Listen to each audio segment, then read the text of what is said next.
Isso aí. Namastê a todos que estão me escutando agora. Muita paz, muita luz para todo mundo. Então, na aula de hoje eu vou falar sobre a questão da epistemologia espiritual, né? E sobre indicações. Então, primeiramente, assim, né, falar, nossa, essa aula aqui, ela é muito importante. Ela é muito importante, vocês vão entender o porquê.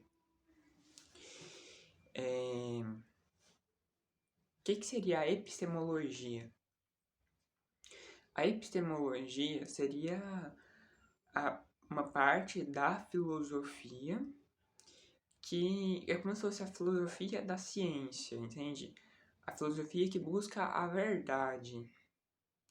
Como descobrir a verdade, né? O que é a verdade? Então, por isso que eu pensei em desenvolver uma epistemologia espiritual, por quê? O plano espiritual daqui é o mesmo plano espiritual da Índia, entende? E o que acontece? O plano espiritual é só um, independente tem várias religiões aqui, vários caminhos espirituais aqui. E existem muitas pessoas que elas, por uma série de fatores, quando elas vão para essa busca espiritual, elas acabam entrando numa viagem na maionese, entende? Elas não caminham com o pé no chão, elas entram em loucura mesmo, entende? Então, essa epistemologia espiritual seria para a gente ter um caminhar mais seguro dentro desse caminho espiritual, entende? E é muito, eu não sei se eu falei nas aulas anteriores, né? O que significa buscar o espiritual? Será que buscar o espiritual seria buscar religião? Para mim, uma coisa não é sinônimo da outra. É claro que a gente pode tirar vários significados do que seria uma religião, né? Mas para mim, buscar o espiritual seria buscar a libertação e a autorrealização interna. Seria buscar o prazer e o êxtase interno. Como a yoga ensina, como os grandes caminhos ensinam. Essa libertação, libertar-se do... Buscar o espiritual não é buscar o certo e o errado. Muito pelo contrário. É se libertar do certo e do errado para você ser você mesmo. Isso traz plenitude pra gente. Mas enfim, voltando, né? Então, muitas pessoas, elas entram nessa viagem da maionese, né? E como é que a gente pode realmente ter um caminhar mais seguro, uma busca mais segura, né? Então, eu pensei assim, gente, como é que eu posso ensinar para os meus alunos, para as pessoas que me escutam, né? Então, a primeira coisa é vocês vivenciarem isso comigo. Comigo. Então, como é que deveria ser essa questão, né? Depois que eu falar isso, eu vou ler alguns textos dos mestres orientais pra gente entender melhor isso. E algumas outras coisas também. Então, vocês não devem aceitar aquilo que eu falo como uma verdade. Como é que vocês sabem? Por exemplo, se eu falo para vocês que eu sou médium e tal, e tal, e tal, como é que vocês sabem se o que eu tô falando é verdade ou é viagem da maionese da minha cabeça? Tem como fazer testes para ver se a minha mediunidade é verdade? Tem, mas na maioria dos casos você vai falar, e aí, cara, vou fazer uns testes com você aí, será que ele vai deixar? Provavelmente não, né? E se você mostrar pra ele que ele tá viajando na maionese, será que ele vai gostar? Ou será que ele vai ter humildade pra falar assim, nossa, tá viajando mesmo, hein? Então, como é que vocês devem se relacionar, assim, né, que eu falei? Primeiramente, aprender a se relacionar com o professor que está ensinando isso, no caso eu, seria não aceitar aquilo que eu falo como uma verdade, porque vocês não têm como saber se o que eu tô falando é realmente uma verdade suprema. Entende? Então, vocês devem observar aquilo que eu falo, sem aceitar como uma verdade, mas sem julgar, questionar, sem julgar, sem criticar, com humildade. E pegar aquilo que eu falo, colocar testes, práticas, muitas práticas, vivenciar aquilo que eu digo para ver se vocês realmente comprovam por vocês mesmos se o que eu falo é verdade ou não. Pegar aqueles exercícios que eu ensinei, toda aquela teoria da Kundalini, da alimentação, etc, etc, etc, e vivenciar, para ver o que essa vivência vai causar em vocês. E depois que vocês verem o que ela causar, que vocês vão tirar suas conclusões. Nossa, o João tá falando a verdade mesmo. Ou não, o João viajou. Ah, não, João. Olha, eu achei interessante ali, né? Mas eu não concordo com você. De boa, não tem problema. A gente não tem que aceitar tudo que o outro fala, né?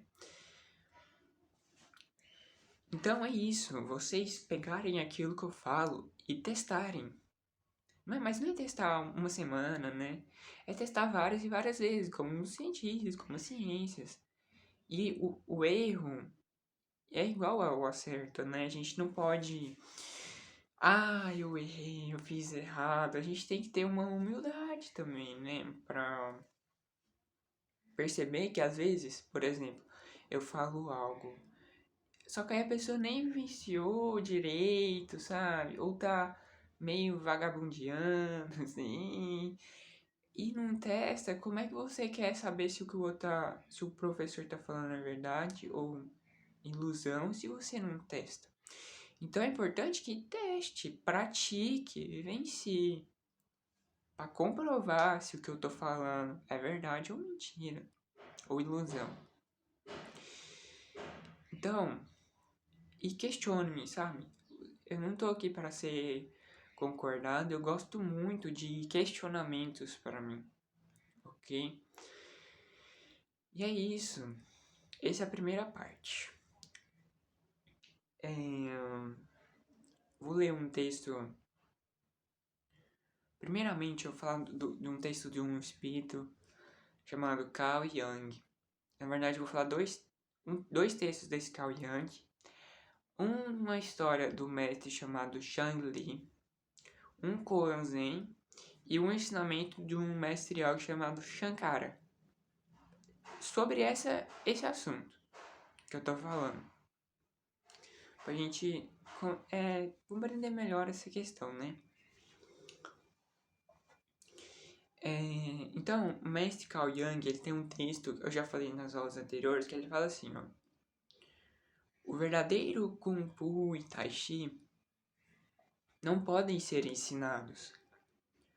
O verdadeiro Kung Fu e Tai Chi não podem ser aprendidos.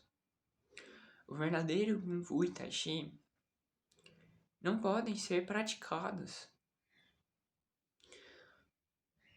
O verdadeiro Kung Fu e Tai Chi são para serem vivenciados. Através da sua vivência do Kung Fu e do Tai Chi, agora eu não lembro exatamente as palavras do texto, porque eu tô de memória, mas é muito semelhante. A primeira parte foi igual. Vivenciando o Kung Fu e Tai Chi, isso traz a revelação interna da verdade, através da sua vivência, e não através da fala do outro. O professor, ele compartilha a sua vivência com você, a vivência dele com você, né? Mas o que vai te trazer, vai te conduzir à verdade, é a sua vivência, é a sua prática, é vivenciando a prática que eu falo no sentido de vivenciar, né? De fazer os exercícios diariamente, disciplina, etc. Essa vivência que vai revelar a verdade interna. Isso é o caminho yoga, isso é o caminho zen, isso é o caminho tai chi. De você vivenciar a verdade através da sua vivência e não através professor. No Zen fala-se muito, né? O verdadeiro mestre, ele te liberta dos mestres. O verdadeiro mestre torna você mestre de si mesmo. Entende? E é muito assim também, né? Eu sempre penso assim comigo, uma coisa que eu penso muito, falo muito assim internamente pra mim, é assim, ó, não são os outros, por mais que seja quem seja o outro, que nos conduz para a verdade, né? Que nos diz quem tá certo, se eu tô certo ou se eu tô errado. É claro que a gente pode compartilhar, né? Falar nosso pensamento com o outro sempre, mas a gente não pode se tornar um ditador da verdade. Porque eu penso que o que nos conduz para a verdade são as consequências de nossas ações. O que nos mostra se a gente está certo ou se a gente está errado são as consequências de nossas ações. Isso não significa que a gente não pode compartilhar o nosso pensamento, a nossa ideia com o outro, certo? Mas a gente não pode se tornar um ditador, né? A gente tem que deixar o outro livre para errar e o outro livre para acertar. Porque a gente também tem que compreender que o erro, ele é tão importante quanto o acerto.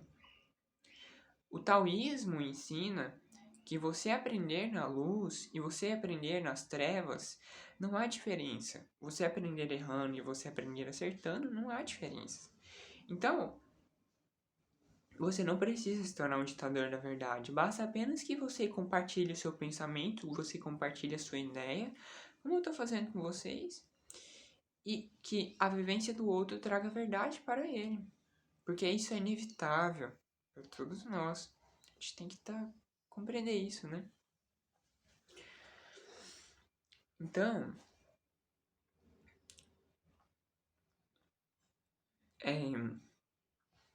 esse foi um pensamento meu, e antes a história do Carl Jung.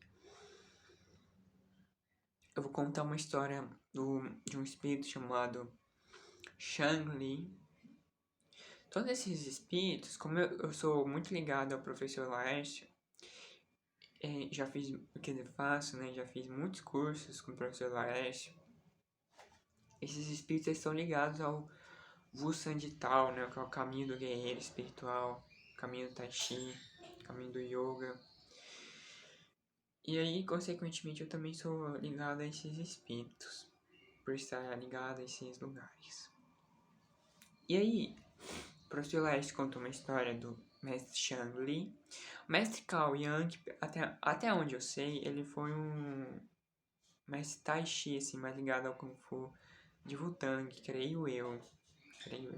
Agora, o mestre Shang Li, ele foi um mestre, assim, de Shaolin, né, um monge de Shaolin. Sempre lembrando que esses filmes que as pessoas falam por aí, ou que existe no grande maioria de vídeos no YouTube também, é tudo, assim, vamos chamar, para inglês ver, e tudo ilusão, porque essas escolas eram escolas iniciáticas, esotéricas, escolas de sabedoria, e eram escolas secretas, consequentemente, né? Então, para a gente ter esse acesso a essas informações, hoje em dia, ou é através da nossa mediunidade que a gente se contata com esses espíritos, ou é através dos médios, né, que contatar com esse, no caso eu estou aprendendo com o Laércio contatou com eles. Ou a gente aprende com uma pessoa que aprendeu com eles, né, enfim. E aí, ele conta a seguinte história do mestre Chang Li, que o mestre Chang Li contou para ele. O mestre Chang Li, nessa época, ele já era um grande mestre, ele tinha as marcas do tigre e do dragão, simbolizavam a iluminação, o mestre iluminado. Então, nessa época no mosteiro, tinha um jovem discípulo que tinha acabado de entrar, e todos os dias, ao entardecer, né, mais ou menos nesse horário, o Shang Li entrava na floresta e passava a noite lá e só voltava no outro dia. E esse jovem discípulo ficou muito curioso para saber onde que o mestre ia. Ele queria seguir o mestre, ele queria ir onde o mestre ia, né? Saber o que o mestre estava fazendo. Então ele decidiu seguir o mestre escondido. Então ele ficou esperando lá e o Shang-Li entrou e ele foi entrando escondido do mestre. E ele foi entrando na floresta, foi indo, mas a fundo ele não conhecia a floresta. De repente o mestre Shang-Li entra numa clareira assim, né, que é um lugar mais visível. E ele seguindo ele, de repente o mestre Shang-Li olha para trás, olha para esse discípulo que ele já sabia que estava seguindo ele e desaparece, desmaterializa. E deixa o jovem discípulo ali sozinho na floresta. E aí passa um dia, passa 2 dias, passa 3 dias, e esse jovem discípulo sozinho na floresta, se definhando lá porque não sabia achar alimento, muito frio, né? Porque na floresta pensa, muito frio. E quando ele estava nas últimas, o mestre Chang'e novamente materializa, sem falar nada, e começa a andar de volta. E esse já muito definhado começa a seguir o mestre Chang'e de volta. Até o mestre Chang'e vai conduzindo, sem falar nada, vai conduzindo ele de volta para o mosteiro. Então quando ele chega no mosteiro, ele vira para esse jovem discípulo e fala: Meu filho, quando alguém lhe apontar um caminho, não sigas. Então, essa é a história. O que o mestre Shang-Li quis dizer, né? Quando alguém lhe apontar um caminho, não sigas. Ele está querendo dizer, é muito parecido, né? Com isso que eu acabei de falar. E outra coisa, cada um de nós tem um caminho diferente. A gente não pode querer seguir exatamente o que o outro fez, porque a gente vai se ferrar. Porque a história do outro é diferente da nossa história. A jornada do outro, ela acontece de uma forma diferente da nossa, né? A gente está em um contexto diferente do outro, entende? Querer fazer exatamente da forma como o outro fez, a gente pode se ferrar. E outra coisa, gente, como eu falei, a gente não sabe se o outro realmente sabe a verdade ou não, né? Olha aí, ele ensinou que você não deve seguir nenhum mestre iluminado. Olha a lição, né? Que a gente deve seguir a nós mesmos. Confiar na nossa vivência. Focar na nossa vivência. No contexto em que a gente está. Né? Nós estamos com a garganta meio ruim. Agora eu vou ler uma história do Cao Yang. Deixa eu só pegar o texto e já volto.